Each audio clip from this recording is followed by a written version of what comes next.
Del Rio, Texas. Rob Wade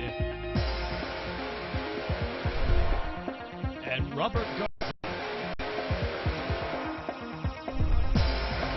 Two guys who dive.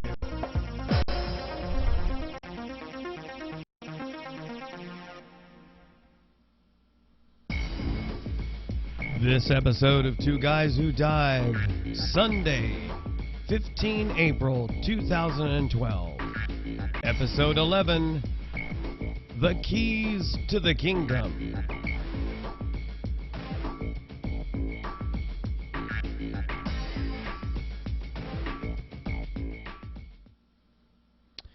Well, here we are with a new week of Two Guys Who Dive. For those of you who were with us last week, you know that we had mentioned that we wouldn't be able to have the podcast this week on our regular time slot on Saturday at 8 p.m.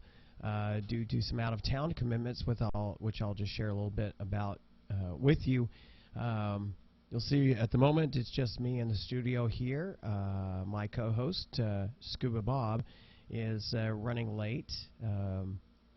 You know, he's got this wonderful iPhone, and he likes his Android phone, and yet he doesn't seem to be able to keep on time with his appointments. So I don't know if there's possibly a failing with the Android or the iPhone calendar system, or it's just him. But I'll tease him about that a little bit when he finally pops into the studio here. So as I mentioned last week, had some out-of-town commitments. Our church was putting on a couples retreat up in Utopia, Texas, and it's a beautiful area up there if you've never had a chance to visit. Of course, the whole hill country in Texas is gorgeous. If you have an opportunity to go travel that area, just drive around, especially if you're a motorcycle rider, that is just some gorgeous area to ride around.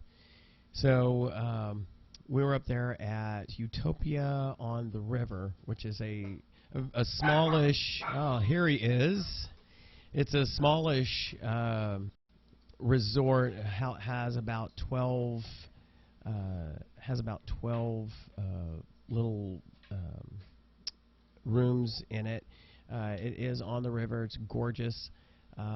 Beautiful lodge area. They do basically home cooking. For your meals there, you kind of schedule what your meals are ahead when you're going to visit. You know, rates are reasonable, but it's just a beautiful area. The rooms were nice. And we had a great time.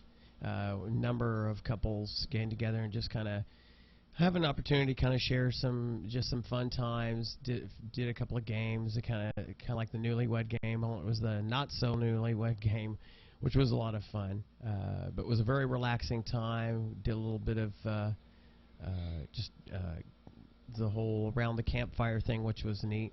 Had just a wonderful opportunity to kind of step away from the regular day-to-day life, the humdrum, the busyness, and all of that. So we had a great time.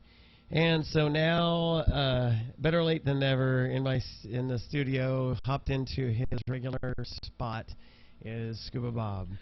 So what happened? Time just caught up on me. What can I say? I mean, I'm sorry. I was just sharing with them that, you know, you like your iPhone and you like your Android phone, and yet somehow, is it the failing in the calendar system of those devices that they don't pop up and remind you? Well, actually, it's not even that. What it is, I was watching a movie on TV, and I was real comfortable and just relaxing, and then before I knew it, it was like, it's time. So I jumped in the shower and alarm. Set an alarm. Well, it'd be great if I could hear. The thing was, it was charging in the other room. Okay. So I didn't. Let me tell you, the battery life on my Lumia 900 phone is just phenomenal. So if you get disappointed in the battery life, which for the iPhone it's supposed to be really good. I know my wife's is actually very good. It is. The thing is, last night I fell asleep early. Yeah. And I forgot to charge it, so I plugged it in. So you pushed it right past even its normal limits. Yeah. Shame on you. You know you got an appointment. You got to get ready for it. Yeah. Right? So, but I'm here. Hello, everybody. Sorry. That's okay. So, how was your week? Do anything fun, exciting, new, different? Nothing at all? What? Actually, The same routine. I started kind of just doing more of my bicycling. Right. How's that going, by the way? It's going okay. I'm gonna try to do 10 miles 3 times a week. Yep, you mentioned that last time. So, Yeah, so, is that have you already worked up to that, or? Yeah, I actually did 10.2 the other day. Yikes! Nice. Yeah. Nice. It was Friday, and kind of wanted to see if I was gonna wake up feeling sore, and actually I did, because I changed my riding style. I was being a little more What, riding aggressive. backward or what? Yeah, riding on the handlebars and just kind of waving my hand. I'm going, we're nowhere fast. That would be bad. No, just changing my riding style and using different techniques and I like felt pedaling. Yeah. That's a technique. Pedaling is a technique. Felt it on my back, my arms. Yeah. So What kind of handlebars on yours? The straight across the top or the old school? No. It's a straight across aluminum bar. The only thing is, it's because of the vibration. I have to use gloves because it starts to kind of numb my fingertips after a while. Plus, it just looks cool. Yeah, it looks cool. But I'm thinking about going to a carbon fiber bar that kind of takes a lot of the recoil and the vibration off. Kind of like the case on the Lumia 900. Yeah, because the phone shakes so much because it's trying to work. Right. It's just so blazingly fast. It needs that. There you go. The hard drive in it is just going so crazy. I got into a forum argument over somebody says, why can't they put hard drives in these? I'm like, you've got to be kidding. What are you, from 1990s or what? We don't do hard drives anymore. As a matter of fact, it won't be long before you won't see moving parts other than a fan in your desktop PC. I mean, everything's going solid state. Right. I mean, that is the beauty of solid state. Yes, for some people that don't know what solid state is, pretty much there's no hard drive in it. It's all like a memory chip, and that's if you do research on solid state drives, they're extremely expensive. Yeah, but they're coming down. They are really coming down fast. So, but you see boot up times a lot faster because there's no moving parts. There's it's like a jump drive pretty much inside of your computer, and that's what's storing all your data. So the memory and speeds is a lot faster. So that's the way of the future, guys. That's where we're going. I watched somebody on one of the other podcast is probably Twit, because I love Twit. They were talking about the Windows 8 consumer preview on a tablet, and this is a tablet designed for like Windows 7. So booted up in 6 seconds. I'm like, what? Yeah. 6 seconds? That is remarkable. That is quick. Give me some of that. That's what I want. That's coming your way. Awesome. Well, the title of this week's episode is The Keys to the Kingdom, and it's kind of a play on words because I'm going to show a couple of clips from another trip. The King and I, with Yul Brynner. No. The stand there with my hands on my hips, except I'm not shaving my head. That will have to be your role. That would be my role. You have to do that. That's right. The day may come, man. I liked him. I liked him when he played Ramsey in the Ten Commandments. So let it be written, so let it be done. Yes, I love that. Yeah. But, and of course, who could forget Westworld and Future World? I like Future World. Yeah. Yep, good movie. When his face got blown off? Yeah, and all you saw was, and I was like, now you look back on the supposed technology that went into making the androids, and you're thinking, that is so quaint. Yep. Not even close to being realistic. I was like, wow, this were a lot of static hardware in there. Nothing that would make the facial expressions that these androids were supposedly capable of. It was a cool movie, though, for its time. Oh, for its time.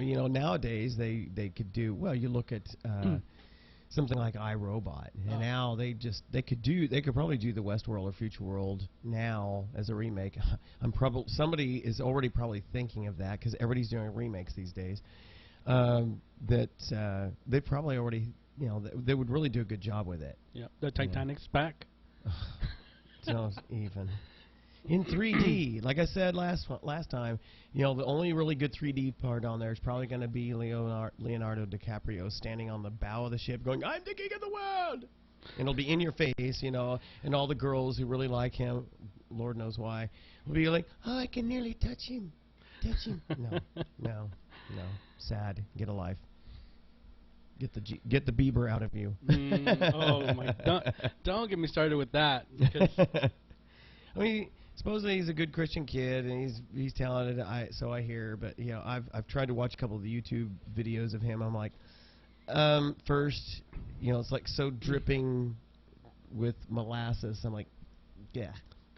But, just can't get into him. For me, I can't get over how arrogant he is, I have seen some interviews where he comes off that way. I don't know if that's just immaturity in the way he's communicating, and he just hasn't learned to really express himself in a way that confidence is a good thing, but when it becomes arrogant, when it comes off as arrogance, you got to be careful. Yeah, and from some of the things that I've read about him, that's the impression that a lot of some of the media people who interview him actually take it as he's being arrogant. Yeah, of course, I take just about anything the media says with a grain of salt because they have their likes and their dislikes, and so they'll twist every little word that they can, or, well, it sounded like he said this. It's kind of like the 911 call that, is it NBC that's in trouble for now? I think the FCC is going to go investigate how they reported this over that, that kid in Florida who was killed by a security officer? Well, he was actually a neighborhood watch Right. Well, not to get into the inflammatory part of all this, but it was just interesting how you can strategically edit things to make something sound like what you want it to sound like if you've got an agenda. And if you looked at the report, I think it was NBC or MSNBC, they edited it, the actual 911 call, to make it sound like the guy, as the dispatcher was talking to him, well, we got this guy, he's just wandering around, he looks suspicious, he looks black. Well, when you hear the actual 911 tape, there's actually a lot more that goes on between the he's just walking around, looks suspicious, and the he looks black, because there was actually a number of questions asked back and forth, and so the question that the dispatcher was asking was trying to get details on this person so that the police could show up and know who they were looking for.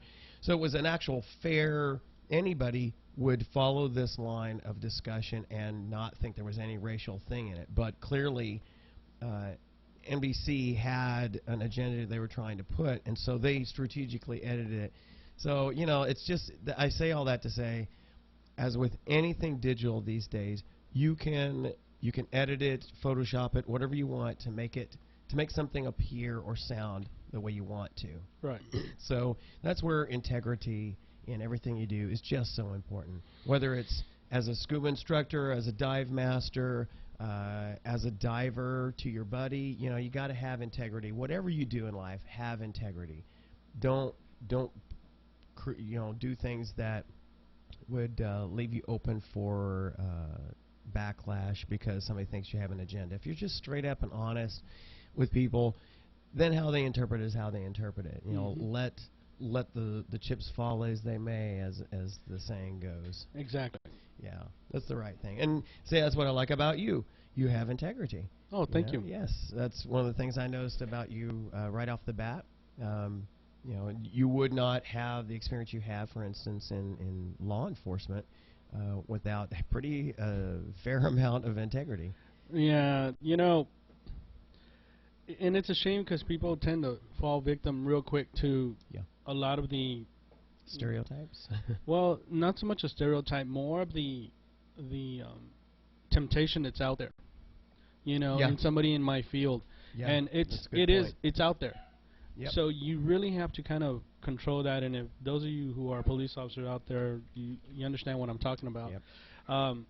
And just to kind of, stay focused and stay true to yourself. That really is the only thing you can really do. That's true. And I might not, save everything or be able to do everything that I would love to do, but I know that when I go home with a clear conscience. That is an important thing to think about, is what do you go home to? Yeah. The only thing you can do is the best that you honestly can try to do, and that's the only thing you can really ask for. Speaking of family, anything new with your wife and kids? Anything going on there? Well, when I left the house, they were actually, my son was supposedly going to clean his room, but he hasn't cleaned it. How does that work since out? like Easter. There, and I told him, well, you know what? I'm not gonna pick up all the confetti you threw on wait the a floor. minute. He has not cleaned up since Easter. Actually, he has, but the thing Okay. is, I told him, don't break those Easter eggs inside the house because of the confetti. It's all gonna be all over the place. The Well, cascarones. yeah. Well, you know what? He didn't break it in the house. He only However. broke them in his room. Oh no. So like he says, well, it's not the house, it's my room. So now there's confetti Did all you over the floor. did you share with him the nuances of your room is actually in the house? Yeah, well, actually, I think Sandy did, with a belt. Oh, I was the recipient of that particular correction a number of times growing up. Yeah, so he was there, and Sandy's doing well. She's doing her schoolwork and putting grades and lesson plans, and those of you that are teachers. Coming up on summer, though, before you know it. Yep, 2 more months. Yeah. It's already here. I'm looking forward to it. Yeah, I told her, you know what, don't plan on seeing me that much because I'm going to be in the water, so if you need to see me, you're going to have to get in dive gear and go with us. And unfortunately, for you last year, a lot of things, health issues with the teeth, things like that, and a number of different things going on with the family kind of sidelined you for a lot of the season. So hopefully, we'll be a little bit closer to our normal. Yeah, definitely. And speaking about that whole tooth thing, remember when we went to Colleen to go do the tank? Yeah. Remember I was in so much pain that I had to stop, and we had to stop somewhere in Midtown so I can get some aspirin, remember? Oh, yeah. And then I passed out from the pain because it was intense. Yeah, that's bad. That's bad. Take care of yourself. That's the moral of this story. You got to take care of yourself. Yeah. So, but no, everything's good. Well, good, awesome. Well, just to recap with you, we had our little couples retreat up in Utopia. That is such a beautiful area. It's been a while since I've been driving up there. Back when I worked for a Computerland franchise, we used to have a number of clients out in the hill country. Bandera, Fredericksburg, Utopia, Lakey, Junction, all that's gorgeous area. Yeah. And but it really had been a number of years since I've been up there, and it is just beautiful. This place is just a little bit outside, maybe a couple of 3 minutes outside of Utopia, and it's a lodge with a 2-story hotel or motel type deal. Six rooms on each floor, and just beautiful. Nice little wooded area right on the river. They got little. So after we had one of our little dinner and couples sessions, we all built a fire and just had a nice time, getting all smoky and. I love being out doing like barbecues and. No, me too. But I just don't like smelling like the barbecue afterwards. Really, that has such great memories for me. I love that smell, and so. In our neighborhood, we have a few people that have fireplaces, so when it gets cold, some of those folks actually use their fireplaces, and so I'm like, I could just stay outside. I'm like, I mean, I love the smell. I just don't like it on my clothes afterwards, See, it's kind of like taking it with me, No, okay, there it is. Actually, speaking of Utopia, back in the day, 94, 95, I think it was. Yeah. There was a guy out there who lived there. His name is Ed House, and he worked with the Utopia Ironworks that's there. He does actually, not so much custom work, but he works on handguns and rifles. And what he does is he's a gunsmith. Yeah, he's a gunsmith. Wow. He refinishes them. And it's so right if you here. got like an antique revolver or something, he'll work on it? Or? I don't know if he does that kind of work. I know like he'll do like basic rebluing. You know how guns tend to kind of get worn. He'll take it out there and redo it for you. He does certain things. Gotcha. But I'm not sure if he's still in business. Like I said, this was back in the mid-'90s, and the guy did excellent work. Excellent work. From what I think somebody told me, he's still there in Utopia. Is he an older gentleman or? Yeah.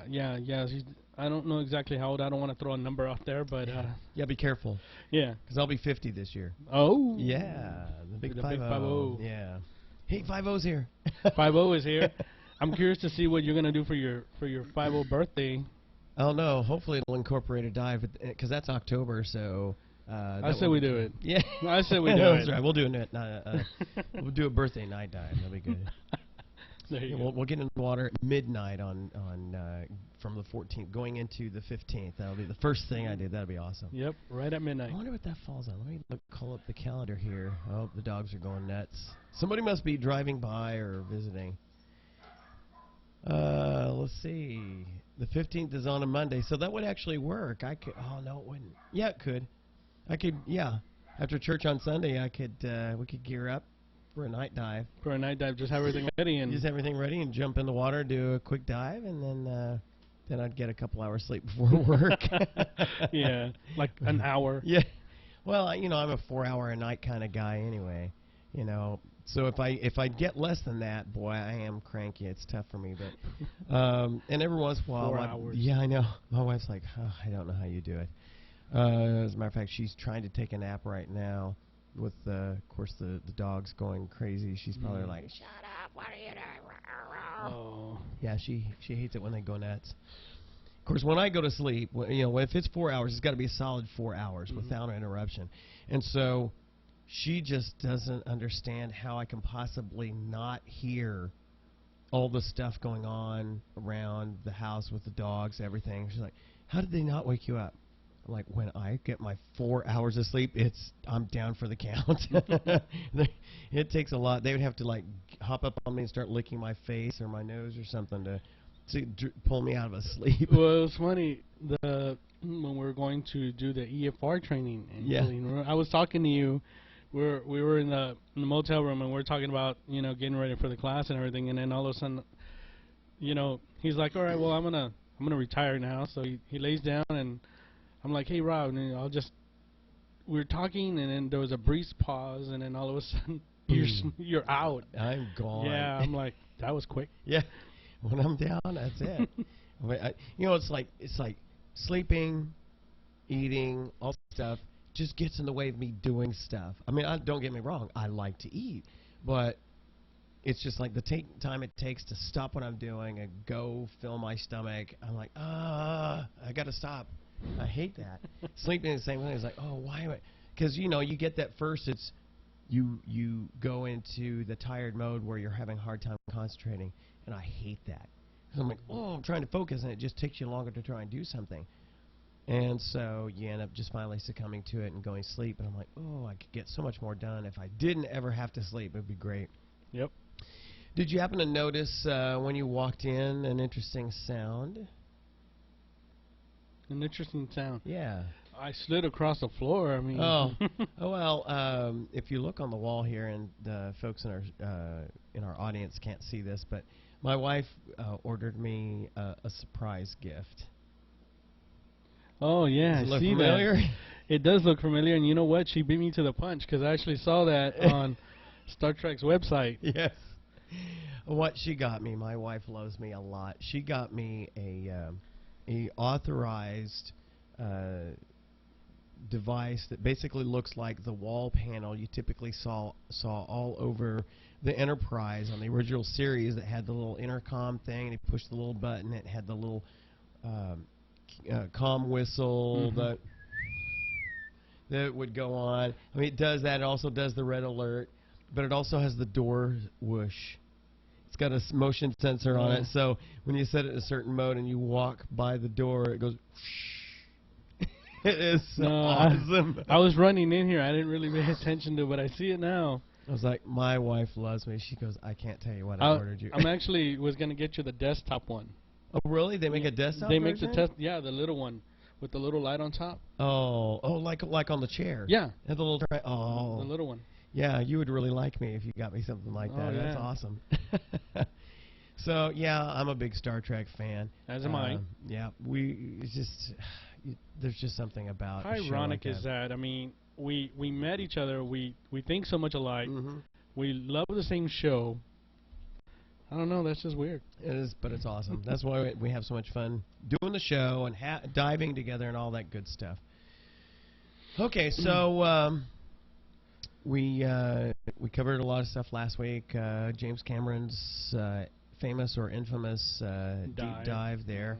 I guess he's planning some more stuff following up on. I don't know how you top that. Of course, you know, he got down all the way down to the bottom of the Marianas Trench and then saw basically nothing, which is, you know, that's kind of, I said last week he could come to Lake Amistad, go to the bottom and find that. Yeah, save yourself some bucks. Yeah, yeah.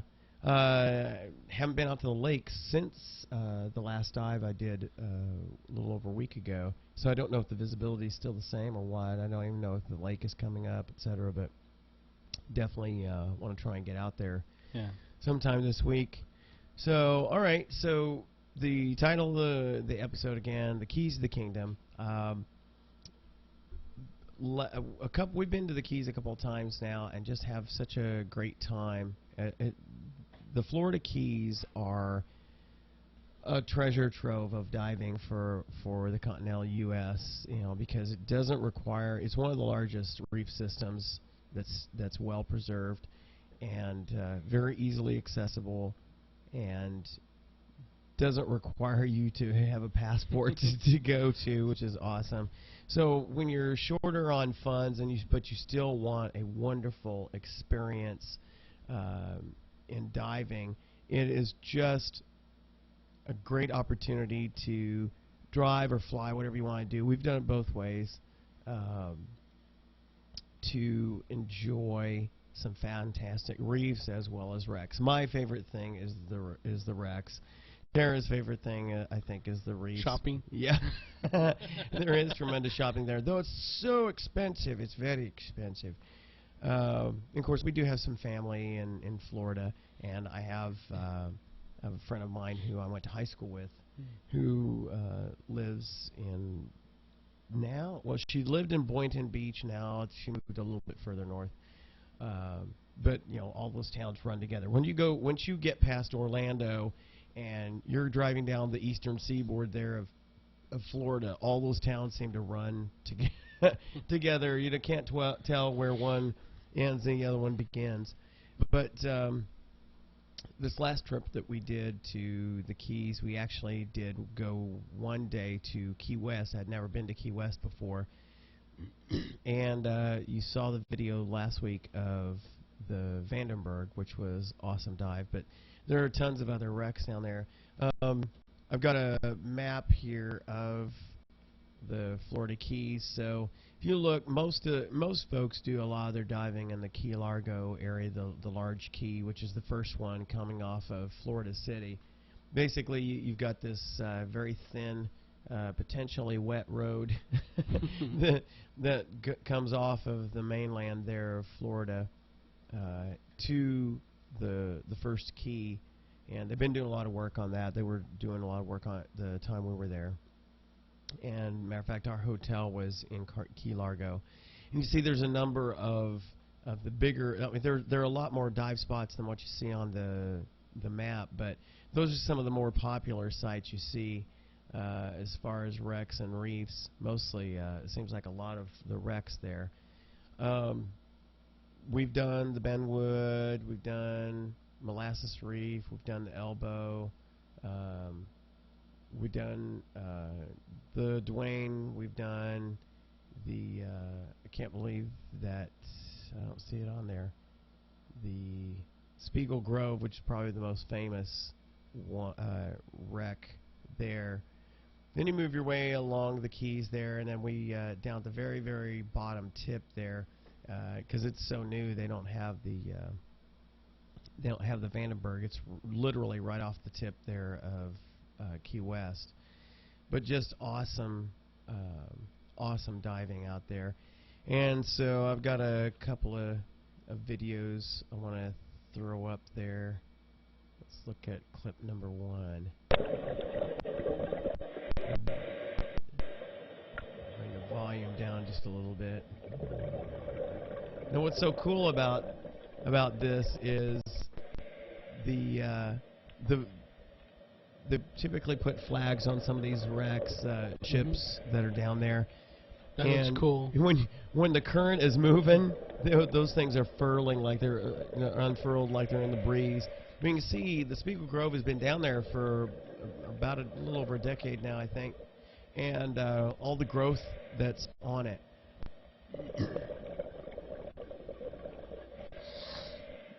Now, one of the amazing things about the Spiegel Grove is the fact that when they first sunk it, they had some issues with the charges and how they went off. It tilted, didn't it? Yeah, it landed on its side. It settled on the bottom on its side, which still made for an interesting dive. I mean, you know, any time you can dive on a wreck, it's a lot of fun.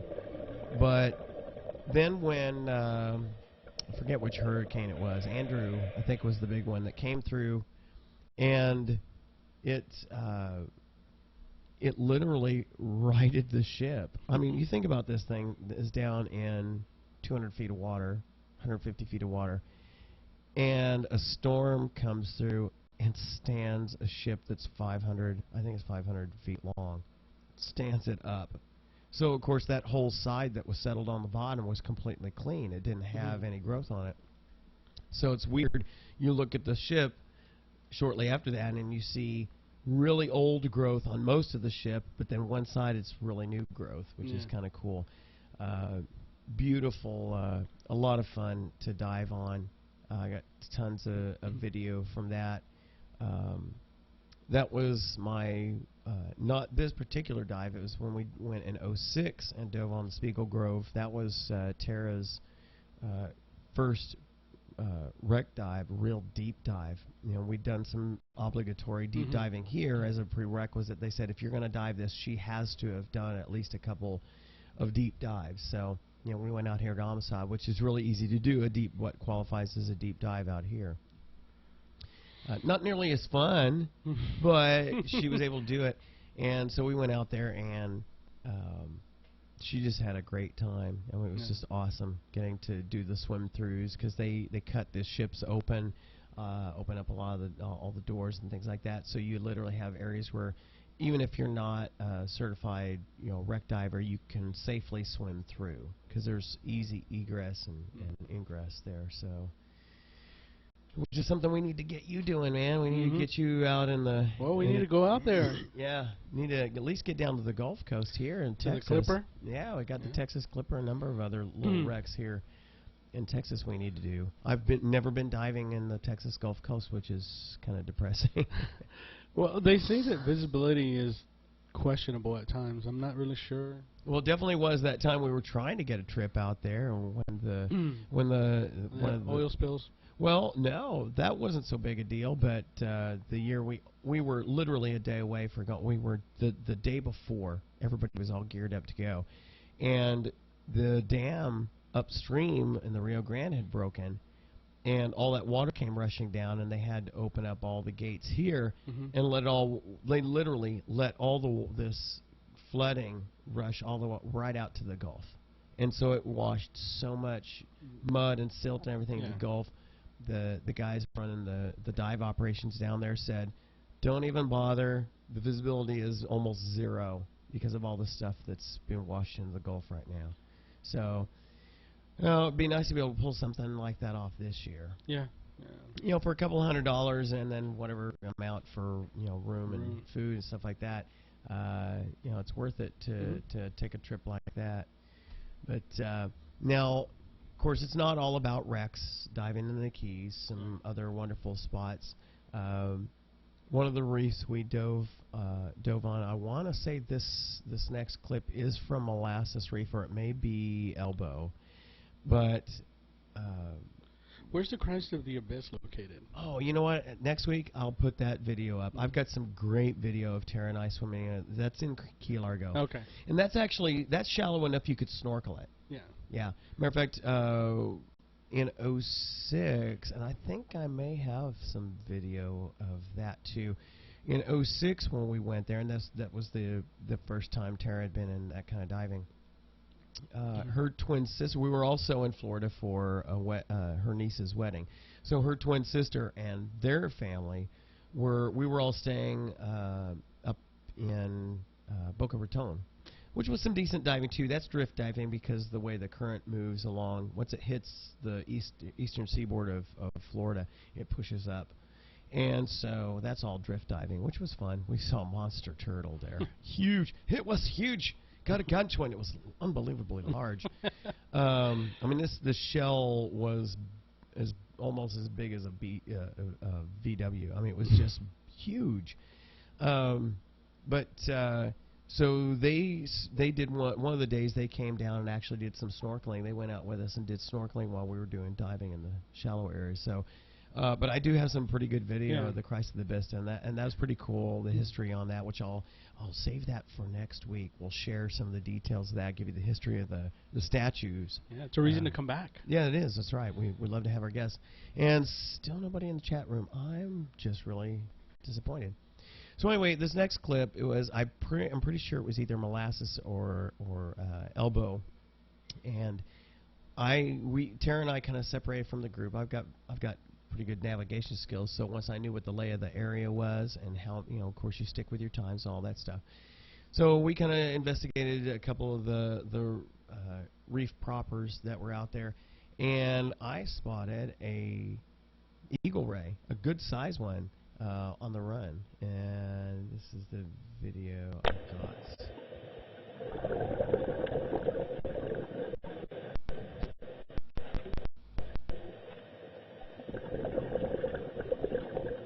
And I tried to stay with it. It doesn't look like it's moving fast, but I'm like kicking like a crazy man to keep up with this thing. He's like, oh, I'm not even trying.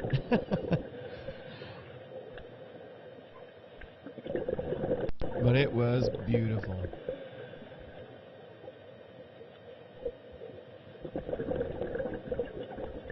Just gorgeous.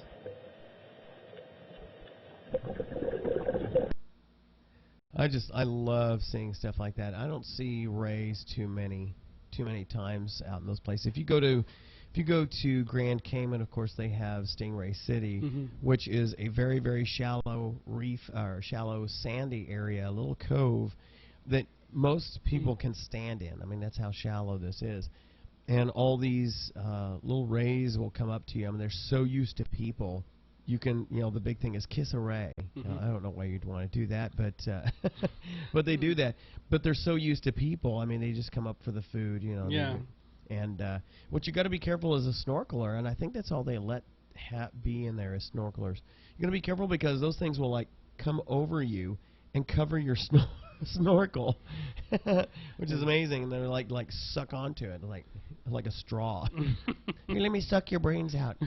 No, it's not that. It's not like that. But it's kind of funny. Maybe that's just a way of saying get out. Yeah, it's like, I'm trying to tell you something. This is my home, not your home. Go away. Go away. Leave the food. Leave the food. It's kind of like the Hitchhiker's Guide to the Galaxy.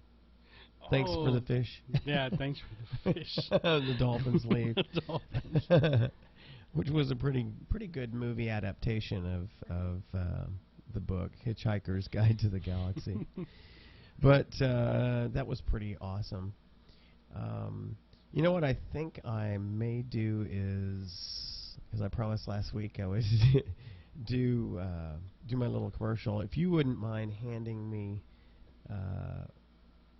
my camera over there. Oh, absolutely. And while I switch cameras here. A lot of the pictures you see, a lot of video you see that I have clips for are taken with a camera that the company of which I've been pretty pleased with. They support their gear really well, and that company is in Tova. Now, you may not have heard of them, but they do also underwater flashlights and a number of other gear. But I have the Intova IC10, and here's the case that comes with it. Comes with it. I really like this camera, although it's given me the itch to upgrade, because once you see what you can do with it, with underwater cameras, the opportunity to upgrade into better cameras just kind of draws your attention, especially when you see the kind of videos that can be taken. And this is an unpaid, this is a free endorsement. So I do like if you're trying to go on the cheap and are looking to Inexpensive. get into underwater photography and videography. I like the Intova line of cameras. They happen to have the latest version here is the Intova IC14, which is a 14 megapixel camera. And again, you see it comes with the housing, and it's just they've done a number of improvements even over the version that I have. If I had any downside to the Intova camera that I have is that underwater it tends to, without a filter, which it can use the standard 35 millimeter type camera filters on the housing, that it tends to wash out towards the blue or the green. You know, blue obviously if you're in salt water, and it washes out towards the green if you're in fresh water. But you can get filters to compensate for that. But it does, the IC10 tended to overcompensate for the darker hues, and so it kind of it would increase the backlight a little bit too much. They've improved the sensors on the IC14. Right now, it's 14 megapixel CCD image sensor for high resolution photography, and it's a much faster shutter speed than IC10. It's now 1/2000th of a second for the shutter speed. That's how fast it can go. It's got a new enhanced digital signal processor. It's ideal for capturing fast-moving objects underwater. So now, obviously, the spotted eagle ray that I was videotaping was not fast-moving. I was in order to keep up with it. But if you do catch a lot of the faster fish, try to catch some of the faster fish. If you happen to run across an opportunity to snap dolphin or some of the faster small fish that ball up and that kind of thing, having a faster camera is definitely a benefit, as well as the fact that you can catch images much more sharply if you have a shutter speed that can work quicker to catch those things before they dart out of your field of view. It features a 5-time optical zoom and a 6 by digital. I strongly suggest folks stay away from going into digital zooms. All it does is add pixels without any actual resolution improvement. So what you want is a good optical zoom, period. The IC14, they moved away from removable batteries, and now it uses a rechargeable lithium-ion battery that's typically found in just about every other electronic device that's portable these days, most notably in your PDAs and smartphones. And of course, it can interface with a USB charge. Can handle the up to a 32 gigabyte SDHC high capacity card, which is what I use now, and in just about all HD cameras. So it's a beautiful camera, as you can see there. Very simple, basic thing. You can also purchase the what they call the tray, which is the bar that usually bolts onto the bottom of the housing and extends out to hold your strobes if you dive with strobes, which I do on occasion, depending on what the conditions are. I'll put the strobe on there, which is I get the IS 2000, and it's an awesome strobe. The one downside of that I had with the IC10 that I have is that there's no fiber optic connector to it. So it has to rely on, there's built-in sensors to it. It can support, if a camera does have the fiber. The infrared. Yeah, it has a cable that supports that, but the IC10 just doesn't happen to produce that. So it has to use the sensors that are on the front bezel of the strobe to sense the flash coming off your camera.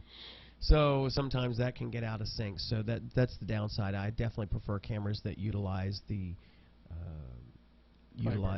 fiber optic connector, because it's much more efficient, much more responsive, and more accurate. So that's my little advertisement for this week. You got the Intova IC-14 dive camera where they are inspired by innovations. Nice. Yes. So here we are back to normal.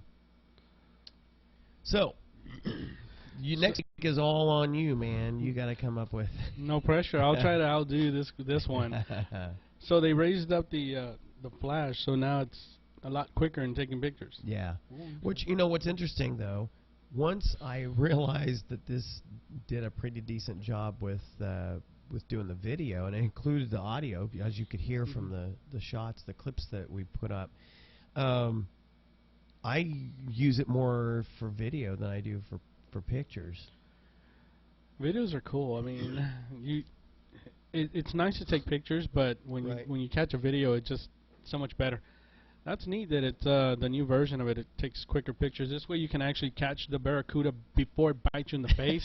You can snap it coming at you, you know. So that's cool. I've never had a close let me rephrase that. I've never had a close encounter of the third kind with a barracuda. I have had certainly I think it was on the video last week of the Vandenberg where we dropped. I might not have included that. When we dropped down on the Vandenberg, there were two barracuda. I mean, literally right there. I mean, they were as close as you are to me. Where we were on the drop line to the mooring line to the top of the superstructure, and there are these two barracuda just kind of hanging there, wide-eyed, and they're like, "Hey, how you doing? Welcome to our home. Eaten yet?" They don't typically bother you. Yeah. You just don't want to wear anything shiny because it might get their attention. Yeah, it's like a lot of times it's like anything else, and you know, you leave it alone and it'll leave you alone. It's just as curious as you are. Absolutely, and just as scared as you are too. And that's one of the things that you learn in the basic course, and it's one of the potential test questions. The reaction from life underwater is almost exclusively a reaction to something you've done. Yeah. They don't go looking for a fight, but they won't back. A lot of them, the animal life down there, will not back down if you bring it. And it's their home turf. They can defend themselves. I guess we can agree on that. Yep. So It's their home turf. So you know, why do you want to go bother them? Don't bother them. They don't bother you. You're already at a disadvantage because first of all, you just can't get up and run. That's right. And yeah, they'll move through the water just so much faster than you. It's a foregone conclusion. But awesome stuff. So we're getting closer and closer to the first dive trip.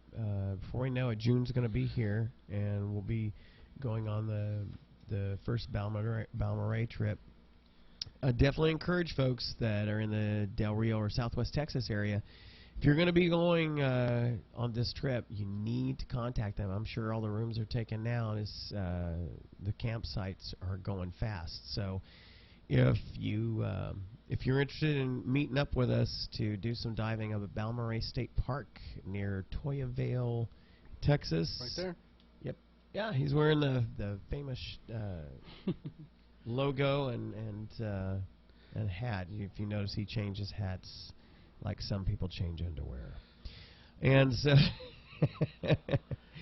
so, yeah, we'd love to have you guys up there, or girls, or kids. And it's also a great place to get your dive training. So, as a matter of fact, trying to work out with a friend of ours who went through the training. His wife wants to get certified, but of course, it's just having the right combination of free time, etc. And so we're hoping that they'll be able to make the trip up there, get the academic stuff done out of the way. And the beauty about Balmorhea is it's got a pool area, so you can do the confined water part, and then you literally just swim off into what would qualify as the open water part. Yeah, and the confined water portion of it is actually deep enough for you to do everything that you is required, because there is a portion that kind of drops down in a slope, and it is deep.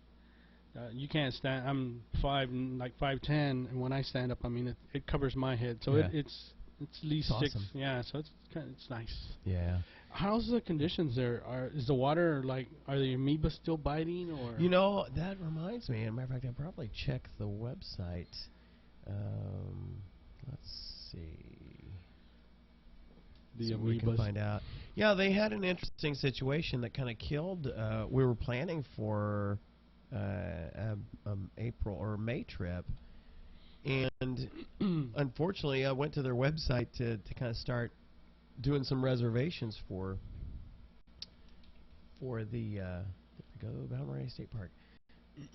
Trying to do some reservations for the various dive trips, which I'll mention here in a second. And I went to the website, and sure enough, it says, as of March 25th, notice of pool closing. As of Sunday afternoon, March 25th, the Natural Spring Lake pool is closed until further notice. Some swimmers have experienced bites causing skin itching from an unknown source in the pool. Texas Parks and Wildlife Department sampling and studying all aspects of the possible source, and will update this page when the pool is reopened. Well, the fact that they haven't updated the page tells me they probably haven't reopened the pool. Mm-hmm. And of course, then we also saw that the pool will be closed for cleaning and maintenance from Monday, May 14th through Monday, May 21st, which was right on top of our May 18-19 planned trip, so that got nixed. So obviously the first opportunity that we have is going to be June, if they can get whatever this thing is that they found underwater is causing some issues. So hopefully they get that straightened out. What's interesting, when we called to make our reservations for June, July, August, and so forth, the person working the reservations had no clue that there was anything going on. Oh, really? I said, so if you have people calling and setting up reservations, you might want to ask them, were you planning on swimming or diving? Because if they're going on those weekends... Yeah. You know, that's kind of funny, and it's sort of typical. You ask one of the park rangers, or not, well, they work there. Right. You know, some conditions of the water, or, you know, whatever it is, and they have no clue. They you know, don't be surprised if you go and ask them, you know, what are the conditions, or what's this, or what's that, and they don't have a clue, because they just work there, okay? They just take your money and give you a little ticket and a key to the room and say, make sure you put this on your car dashboard and be on your way. Yep. But, you know, it's funny. Well, it's frustrating, you know, when you try and plan, especially if you don't live in the area. You know, it's a 4-hour drive for us driving from Del Rio to get up there. And it's a fun drive. I enjoy it. But that's a 4-hour drive to get up there and discover, oh, the conditions are not optimal, or they're non-existent in this case. Beautiful place, nice place to visit and hang out there, and just be there. And if you have the option or the opportunity to dive there, it is great. Yep. The only thing is, it is out in the middle of nowhere. Yeah. The closest restaurant, like major restaurant, is going to be Fort Stockton. Yep. And it's an hour away. So, you know, like you said, you know, you're planning on going up there to dive or do whatever, and then you get there and you find out that you can't do that. It's not like you can just go back home. Right. Because it is about a 4-hour drive, and it's very scenic, but, you know, it would be nice. Hey, look, it's closed. You're not going to be able to do what you want to do. Oh, absolutely. Yeah, so. And it's a beautiful area. You're about 45-minute drive away from the Fort Davis Mountains, and Fort Davis itself as a town is beautiful. They got nice little restaurants, and it's kind of got that old-time feel because it's a fort, or was a fort. The drive there takes you through some really gorgeous canyon areas, and if you're driving near sunset, oh man, it's just beautiful. And then you get into the town because you're going uphill to get to the mountain point, such as Fort Davis can be a mountain. And if you get a chance to visit the observatory, which is kind of neat. Yeah. And like I said, little hometown-y kind of restaurants are there. You know, nothing major like if you went to Fort Stockton. Yeah. But it's just a beautiful area. Just except for when you have the oddball storms that appear literally out of nowhere. This was crazy. If I had had a camera, I would have so taken your picture. It was I was afraid of insane. it getting wet. And I do have some shots, and you see me running around or walking around, and as the hail is starting to fall. I mean, this is just incredible. I was actually standing out under the little covered area by the bathrooms where people change for the camping. Yeah. And it was Tara, me, and Dominic, and we were like watching you standing, like looking at the sky, like, are you serious? You're gonna do this to me now? Yeah. It was crazy because we're standing out there. It's a beautiful day, and all of a sudden, literally, right over our heads, this little tiny cloud, all by itself, white. It was clear everywhere else. Little tiny cloud formed.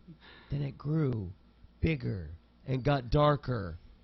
Pretty soon, it started building tops.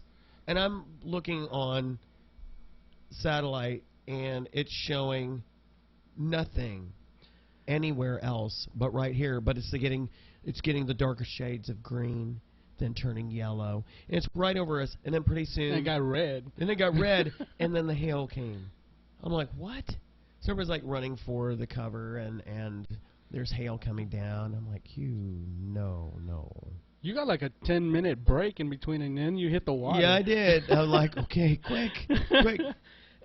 So, and then of course it sort of it ended up because that was like the last afternoon. So it ended up, we kind of stored everything. It was all a mess, and headed back home. But it kind of like chased us home, part way at least, till we got to Sanderson, and then it was clear the rest of the way. You know, we had I think it was Dominic or me. I want to say it was me. I don't want to so much blame Dominic, or I think it was both of us. But you know, our gear was wet, and we stored it in the car, and we didn't let it air out. Oh no! Oh my Pretty bad. God! Yeah, very bad. You don't want to do that, guys. No, it's a good idea. Diving in fresh water or salt water. As soon as you get home, air out your gear. Rinse it with clean, fresh water. Let the air dry it out. Because if you leave it stored in a enclosed vehicle with the heat, it will be bad. It was very bad. We could smell it all the way back home. All I can say is Listerine is my friend when it comes to that. You put a cap full of Listerine in like a tub where, you know, a big cooler or something where you can drop your gear in. Let that soak for just a little bit, and that will help cut some of the smell. Actually, it does a pretty good job. That's your quick tip of the week there. Listerine and baby shampoo is a great cheap way to clean your gear. Wow, it's already an hour. Can't believe it. Yeah. Time's up. Now let's see. I think, are we going to be back on our normal schedule for next week? I don't think I have anything odd going on. Oh, I guess my dogs are expected to be fed right about now. They're a little bit early. Let's see. Oh, I'm all the way up to October. Let's get back to April here. Yeah, I think next Saturday will be the last. That'll be our normal show. We'll have to do something different for the following weekend because I'm teaching a class. Ooh. You gonna be able to help with that? Absolutely, I will be there. Good. Have one student. I had another phone call that I need to catch up. Somebody called asking about classes. He'll probably end up being in the May class, but some people came up to me while I was at work and asking me about dive classes, and I did give them your contact information. Cool. I know that some of the classes are coming up, so yeah. Visit the website delriodiveclub.com or go to Facebook/Del Rio Dive Club. You know, the typical question that I always get asked is, well, how expensive is the class and how long is it? You know, so normally it's 4 days. There's 2 days of academics, 2 days of actual water work, and you're done. The certification is for life. Yep. Of course, like Robert always says and we say, it's you know, just don't stop there. Right. You know, continue diving. You know, the first thing that you may want to do is get your gear, you know, and then start moving from there, because you don't want to make this investment and then just kind of let it go, you know, Absolutely. on the hip side there and just not do it. Some people tend to want to do it because, well, I saw it on TV, it looks good, it's really cool, and if you look at some of the pictures that we've posted and videos, it is, and who would not want to do something like that? Right. But again, people tend to look for excuses. Here myself, I haven't been diving as much as I had in the past 2 years. There was some family issues that came up last year, and then of course health reasons that really just kind of put me on the sideline for the better part of the season.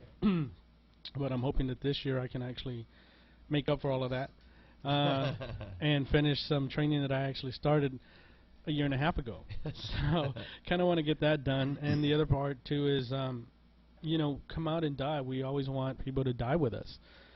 Robert has posted, you know, or actually stated in the past, hey, look, I want to dive, and sometimes, you know, schedules don't coincide with somebody else's, and you know, you waste a beautiful day of being able to do some nice diving. Yep.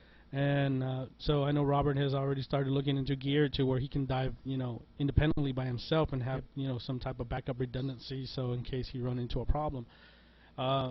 But we always want people to come out. I mean, he's already certified a lot of divers that just haven't come back out. And I've worked with him with some of his students, and I think I've only seen a couple of them, and the rest of them, who knows where they are. I hope they're doing well. Yeah, I think a lot of them do it because they've got some sort of a trip going on, you know, coming up, and they want to go on that. And of course, we have the Air Force Base and the Homeland Security here, so a lot of those folks, they're transit. You know, they're only here for a certain time, and then they get transferred to their location. So I understand that, but there's a lot who are still local. You know, they're teachers or whatever, and you know, there's just no excuse not to go out and dive out here. It's you just got to choose to set the time aside and do it. You know, it's like anything else. You'll do what you make time to do. You know, you make time to go to the movies. You make time to go to a ball game. You make time to drive to San Antonio and go shopping. Whatever it is, you know, squeeze a little time in there for the diving. For the diving, I'm telling you. You know, get your advance and do some night dives with us. You know, sometimes it's like, well, I've got all these great things I'm doing during the day. Well, you know what? Night diving's fun. It's a different world. It really is.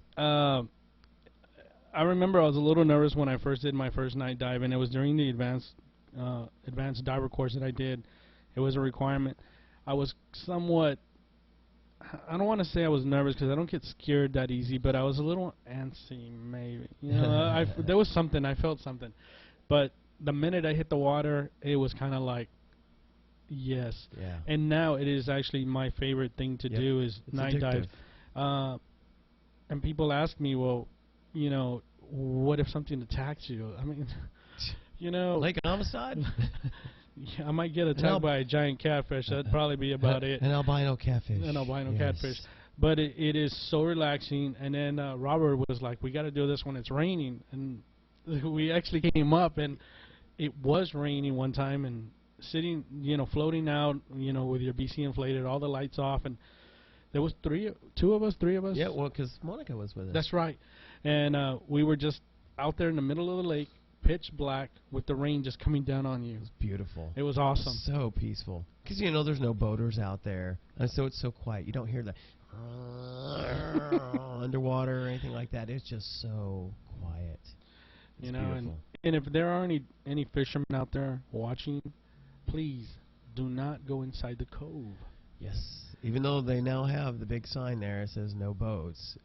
That's protected area in Scuba Cove, right there next to Diablo East. That is off limits to powered vehicles. So you can come in there with a kayak, because it's hard for you to do too much damage to swimmers or divers there. But jet skis, etc., no. My head literally came this close to the back of a boat because it was inside the protected area. Luckily, you know, I felt it when you put your hand up. Yeah, I was doing the Superman pose, going up, doing my ascent, and my hand actually touched something. And I remember I looked up, and I was like, that's not supposed to be there. That's right.